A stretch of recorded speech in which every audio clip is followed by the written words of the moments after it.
नमस्कार मित्रांनो, मी प्राध्यापक डॉक्टर राजेंद्र ज्ञानोबा शिंदे, राज्यशास्त्र विभाग प्रमुख, शंकरनगर. मित्र हो,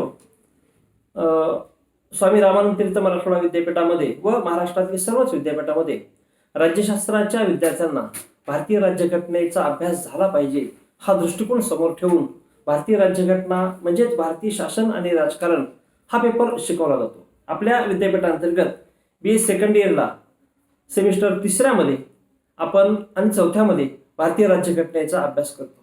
मित्रांनो, देशाची राज्यघटना ही नेमकी राज्यघटना म्हणजे काय असतं या संदर्भात प्रथम आपण उहापोह करूया.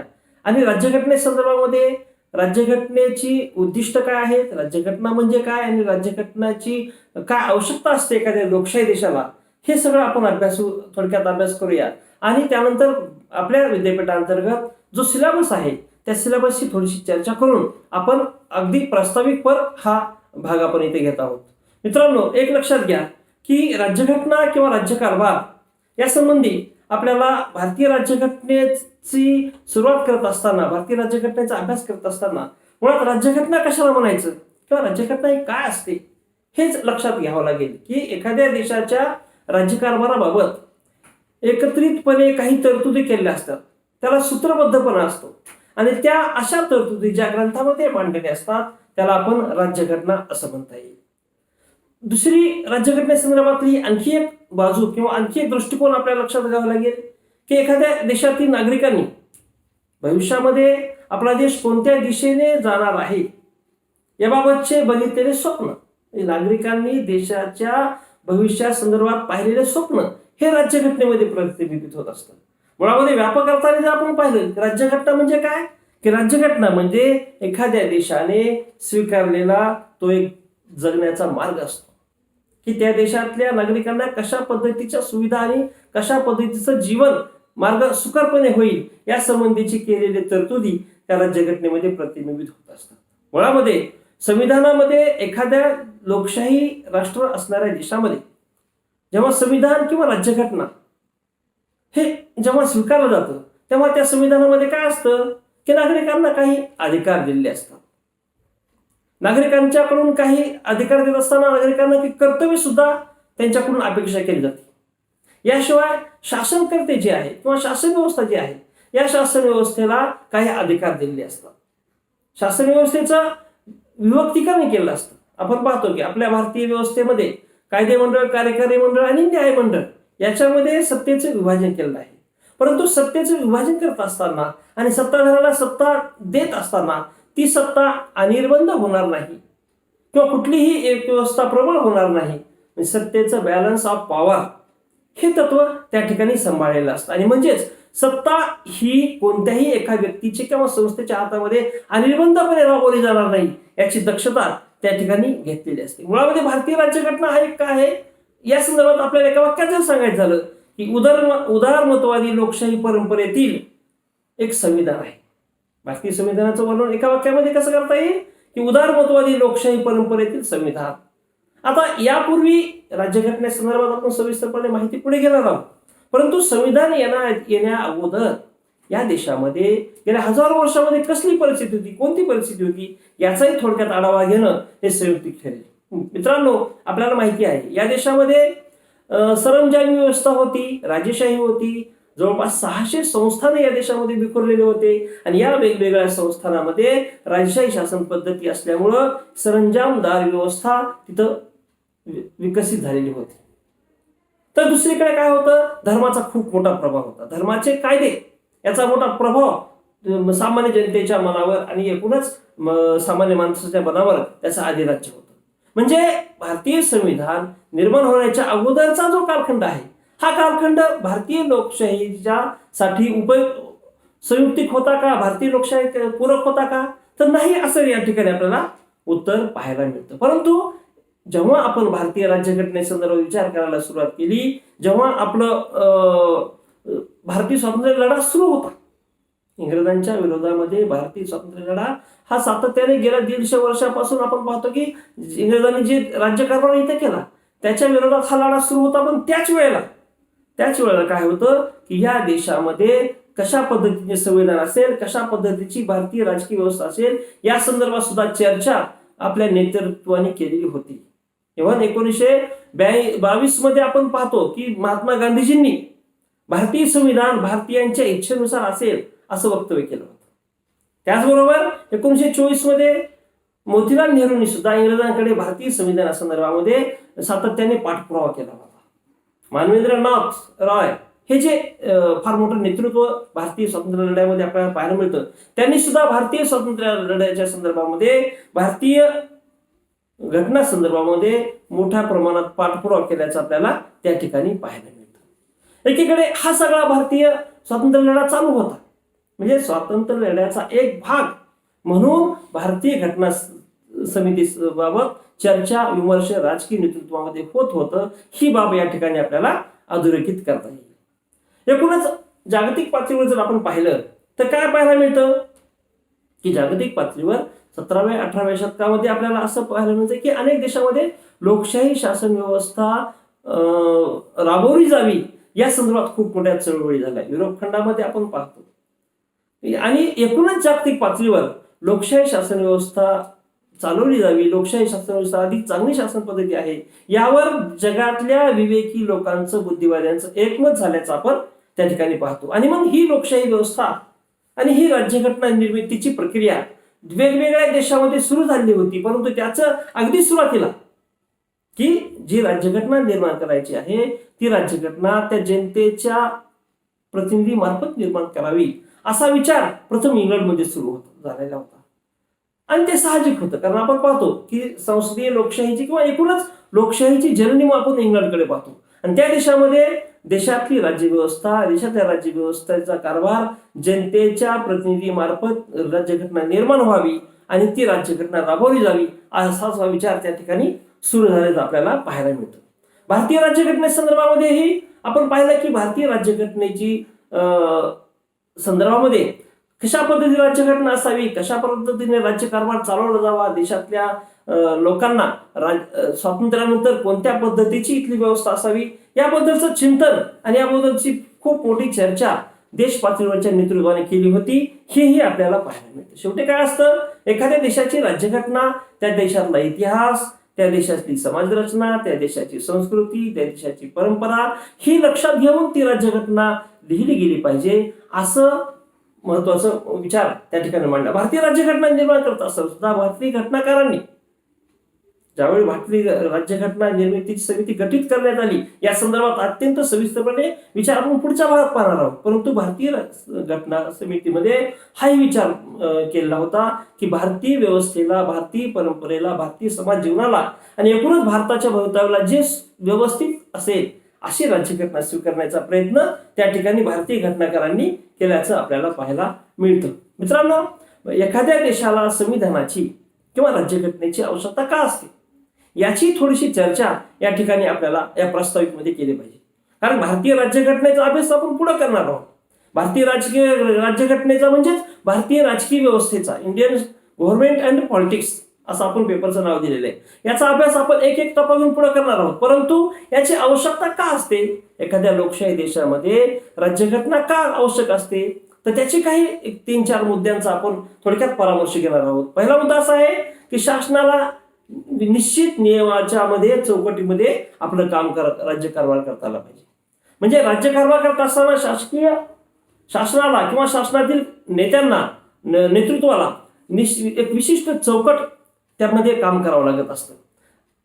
दुसरी बाब काय असते त्याच्यामध्ये की नागरिकांना हक्क आणि अधिकार दिलेले असतात आणि हे हक्क आणि अधिकार त्या राज्यघटनेने किंवा त्या संविधानाने दिलेले असतात. ते हक्क आणि ते अधिकार सुरक्षित राहावेत अशी तरतूद त्या देशाच्या राज्यघटनेमध्ये केलेली असते. भारतीय राज्यघटनेमध्ये ही तरतूद केलेली आहे. आणखी एक आवश्यकता काय आहे राज्यघटनेची किंवा संविधानाची, की रूल ऑफ लॉ, कायद्याचे अधिराज्य हे जे तत्व आहे या तत्वाचं पालन झालं पाहिजे. म्हणजे कुठल्याही व्यक्तीच्या मनमानीपणा होणार नाही, कोणीही सत्तेचा गैरवापर करणार नाही याची काळजी त्या ठिकाणी संविधानाच्या मार्फत होत असते.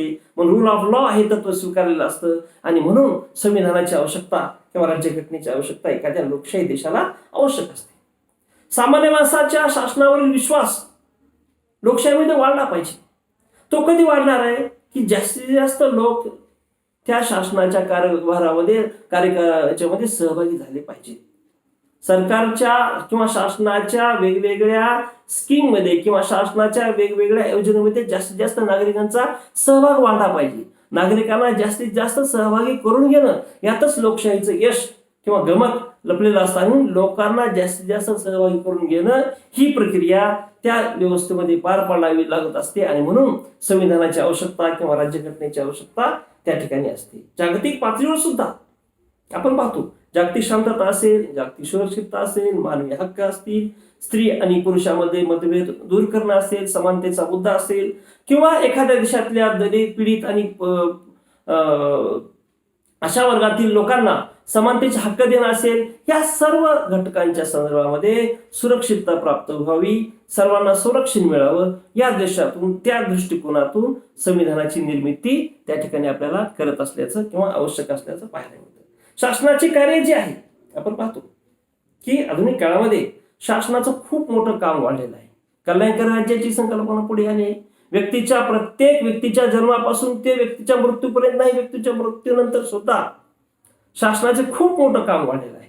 आणि या प्रत्येक क्षेत्रामध्ये, प्रत्येक कामामध्ये शासनाला चांगल्या पद्धतीने काम करता यावं, लोकाभिमुख सरकार व्हावं, कल्याणकारी राज्य संकल्पना प्रत्यक्षात यावी, यासाठी सुद्धा आपल्याला असं पाहता येतं की ही राज्यघटना किंवा हे संविधान एखाद्या लोकशाही देशामध्ये अत्यंत आवश्यक असतं. आणि म्हणूनच भारतीय घटनाकारांनी आणि भारतीय स्वातंत्र्य आंदोलनामध्ये काम करणाऱ्या नेतृत्वानी या देशाला राज्यघटना, एक चांगली सक्षम राज्यघटना कशी तयार करता येईल, ही राज्यघटना देशाच्या भवितव्याच्या दृष्टीने अतिशय चांगल्या पद्धतीने कशी काम करेल, या दृष्टिकोनातून फार मोठा विचार केलेला होता. आणि तो विचार करूनच ही राज्यघटना आपली तयार केल्याचं आपल्याला पाहायला मिळतो. मित्रांनो, आपल्या स्वामी रामानंद तीर्थ मराठवाडा विद्यापीठाच्या अंतर्गत राज्यशास्त्र विषयात BA सेकंड इयरला जो सिलेबस भारतीय राज्यघटने संदर्भात आहे, याचं थोडक्यात विश्लेषण आपण थोडक्यात तो भाग पाहणार आहोत की भारतीय शासन आणि राजकारण ह्या पेपरचं नाव आहे. सेमिस्टर 3 आणि सेमिस्टर 4, पेपर नंबर 5 आणि पेपर नंबर 7 मध्ये एकूण 10 चॅप्टर आहेत. 3ऱ्या सेमिस्टरला 5 चॅप्टर आणि 4थ्या सेमिस्टरमध्ये पुढचे 5 चॅप्टर. यामध्ये भारतीय राज्यघटनेचा सविस्तरपणे अभ्यास करण्याचं उद्दिष्ट ठेवलेलं आहे. तर त्या संदर्भात थोडक्यात कुठले कुठले चॅप्टर आहेत याचा आढावा निश्चितच या ठिकाणी उपयुक्त ठरेल. पहिलं प्रकरण आहे भारतीय राज्यघटनेचे स्रोत काय आहे, भारतीय राज्यघटनेचा सरनामा आणि भारतीय राज्यघटनेची वैशिष्ट्ये याचा आढावा घेतलेला आहे. दुसऱ्या प्रकरणामध्ये नागरिकांचे मूलभूत हक्क, नागरिकांचे मूलभूत कर्तव्य आणि राजनीतीची मार्गदर्शक तत्वे यांचा आपण अभ्यास करणार आहोत. तिसरा प्रकरण आहे कायदे मंडळ, 4थं कार्यकारी मंडळ आणि 5वं सर्वोच्च न्यायालय. म्हणजे कायदे मंडळामध्ये या देशातील लोकसभा, राज्यसभा, त्यांची रचना, अधिकार आणि कार्य, राज्यसभेसंदर्भात सुद्धा ते रचना, अधिकार आणि कार्य, आणि कायदा निर्मितीची प्रक्रिया कशा पद्धतीने पार पडली जाते याचाही आढावा मित्रांनो या ठिकाणी आपल्याला घ्यायचा आहे. 4थ्या प्रकरणामध्ये कार्यकारी मंडळामध्ये काय पाहणार आहोत आपण, त्या ठिकाणी आपण राष्ट्रपती, उपराष्ट्रपती, पंतप्रधान, त्याचं मंत्रिमंडळ यांची कोणती कामं आहेत, कोणतं कार्य त्यांना करावे लागतात, त्यांचं स्थान कसं असतं, त्यांच्या कशा पद्धतीने त्यांची निवड होते, या संदर्भात सविस्तर माहिती आपल्याला घ्यायची आहे. आणि 5वं प्रकरण जे आहे त्याच्यामध्ये सर्वोच्च न्यायालयाची रचना, त्याचे अधिकार, न्यायालयाची स्वायत्तता आणि न्यायालयीन पुनर्विलोकन हे जे तत्व आहे, या संदर्भात साधारणपणे साधकबाधक चर्चा अपेक्षित आहे. सेमिस्टरच्या 4थ्या भागामध्ये आणि पेपर 7व्यामध्ये पुन्हा 5 प्रकरण आहेत. त्या ठिकाणी आपल्याला केंद्र व राज्य यांचे संबंध, ज्यामध्ये आर्थिक संबंध, राजकीय संबंध, प्रशासकीय संबंध आणि आर्थिक संबंध यांचा आपल्याला आढावा घ्यायचा आहे. दुसरी बाब असे आहे याच्यामध्ये की निवडणूक आयोग, 6वं प्रकरण कुठलं आहे त्याच्यामधले की निवडणूक आयोगाची कार्य कशा पद्धतीने चालतं, त्याची रचना, त्याची कार्य, त्याची भूमिका या संदर्भात निश्चितपणे माहिती आपल्याला, आणि निवडणूक आयोगामध्ये केलेल्या असलेल्या सुधारणा याचाही आढावा त्या ठिकाणी आपण घेणार आहोत. तिसरं प्रकरण कुठलं आहे त्यामध्ये की भारतीय राजकीय पक्ष, या देशातील राजकीय पक्षांचा आढावा आपण घेणार आहोत. महत्वाचे राजकीय पक्षांचं आपण विश्लेषण करणार आहोत आणि त्यानंतर या देशामधल्या राजकीय पक्षांची काय वैशिष्ट्ये आहेत याचाही आपल्याला त्या ठिकाणी अभ्यास करणं अपेक्षित आहे. भारतीय लोकशाहीमधील विरोधी पक्षाची भूमिका हा सुद्धा एक महत्वाचा भाग त्या ठिकाणी आपल्याला अभ्यासायचा आहे. आणि शेवटचं प्रकरण त्यामध्ये भारतीय लोकशाहीसमोर काही आव्हाने आहेत का? म्हणजे आव्हाने जे आहेत त्यामध्ये महत्वाचे आव्हाने कुठले आहेत की प्रादेशिकवाद, संप्रदायवाद आणि जातीवाद. अशा पद्धतीने मित्रांनो या BA सेकंड इयरला या 10 प्रकरणामध्ये एकूणच भारतीय राज्यघटनेचा आपण अभ्यास करणार आहोत. आणि या भारतीय राज्यघटनेचा अभ्यास म्हणजेच भारतीय राजकीय व्यवस्थेचा अभ्यास. अर्थात भारतीय राजकीय व्यवस्था हा शब्द व्यापक अर्थाने आपण या ठिकाणी वापरतो. विशेषतः 1950 नंतर राज्यशास्त्रामध्ये ज्या नवीन संकल्पना उदयास आल्या, या नवीन संकल्पनामध्ये व्यापक दृष्टिकोनातून अभ्यास करण्याची एक चळवळ सुरू झाली. आणि मग भारतीय राजकीय व्यवस्था हा शब्द सुद्धा आपण जीवशास्त्रातून घेतलेला आहे की सिस्टीम असते, त्या सिस्टीम मध्ये कशा पद्धतीने काम करत असतात वेगवेगळ्या भाग, याचंही समालोचन, याचंही विश्लेषण त्या ठिकाणी अपेक्षित आहे. आणि म्हणून भारतीय शासन आणि राजकारण हे जरी पेपरचं नाव असलं तरी भारतीय राज्यघटना किंवा भारतीय संविधान याचा अभ्यास आपल्याला या ठिकाणी निश्चितपणे करायचा आहे. आणि म्हणून मित्रांनो राज्यशास्त्राच्या विद्यार्थ्यांना तुम्ही सेकंड इयरला आलात म्हणजे आता राज्यशास्त्राचा तुमचा ऑप्शनल विषय आहे आणि या ठिकाणी भारतीय राज्यघटनेचा सविस्तर माहिती तुम्हाला असणं आवश्यक आहे. एक राज्यशास्त्राचा विद्यार्थी म्हणून तर आहेच आहे, परंतु या देशातल्या प्रत्येक नागरिकाला राज्यघटनेचा अभ्यास झाला पाहिजे आणि तो अभ्यास प्रत्येकाने केला पाहिजे की नागरिकांना जोपर्यंत राजकीय व्यवस्था समजणार नाही तोपर्यंत त्या देशातली लोकशाही व्यवस्था यशस्वी होणार नाही, ही बाब आपल्याला माहिती आहे. म्हणून राज्यशास्त्राचा विद्यार्थी म्हणून तर नक्कीच तुम्हाला त्या ठिकाणी राज्यघटनेचा अभ्यास करणं अभिप्रेत आहे. तुम्ही जिथं कुठं जाल पुढच्या शिक्षणामध्ये राज्यघटनेचा बेसिक स्ट्रक्चर तुम्हाला निश्चित माहिती. आणि दुसरी गोष्ट अशी आहे की एकदा तुम्ही राज्यघटनेचा, भारतीय राज्यघटना व्यवस्थेचा अभ्यास केला की इतर देशाच्या राज्यघटना तुम्हाला निश्चित चांगल्या पद्धतीने समजतील. अमेरिका असेल, इंग्लंड असेल, चायना असेल, रशिया असेल, स्वित्झर्लंड या वेगवेगळ्या देशांच्या राज्यघटनेचा अभ्यास तुम्हाला करणं सोपं जाईल. म्हणून बेसिक काय भारतीय राज्यघटना ती चांगल्या पद्धतीने प्रत्येक नागरिक, राज्यशास्त्राच्या विद्यार्थ्याबरोबर प्रत्येक नागरिकाला ती समजली पाहिजे आणि ती समजली पाहिजे. याच दृष्टिकोनातून हा पेपर आपल्याकडे भारतीय व्यवस्थेचा अभ्यास करण्यासाठीच राज्यशास्त्रामध्ये हा पेपर आपण ठेवलेला आहे. आणि म्हणून विद्यार्थी मित्रांनो भारतीय राज्यघटनेचे शिल्पकार भारतरत्न डॉक्टर बाबासाहेब आंबेडकर यांच्या नेतृत्वाखाली जी मसुदा समिती स्थापन झाली, या मसुदा समितीने भारतीय राज्यघटनेची निर्मिती केली. भारतीय राज्यघटनेसंदर्भात एक भाग आपण घेणार आहोत, प्रत्येकाचं विश्लेषण करणार आहोत. पुढच्या भागापासून आपण एक टॉपिक घेऊया आणि भारतीय राज्यघटना समजून घेऊया. याच्यामध्ये आवड निर्माण झाली पाहिजे मित्रांनो. राज्यशास्त्राच्या विद्यार्थ्यांना राज्यघटना समजलीच पाहिजे आणि एकदा का तुम्हाला आवड निर्माण झाली की हा विषय अधिक सोपा होईल, अधिक इंटरेस्टिंग होईल. लोकशाहीच्या यशस्वीसाठी आणि चांगले नागरिक म्हणून निर्माण होण्यासाठी सुद्धा भारतीय राज्यघटनेचा अभ्यास करणं अत्यंत आवश्यक आहे. या ठिकाणी आपण थांबूयात. पुढच्या भागामध्ये भारतीय राज्यघटनेचे एक घटक घेऊन आपण निश्चितपणे अभ्यास करणार आहोत. नमस्कार.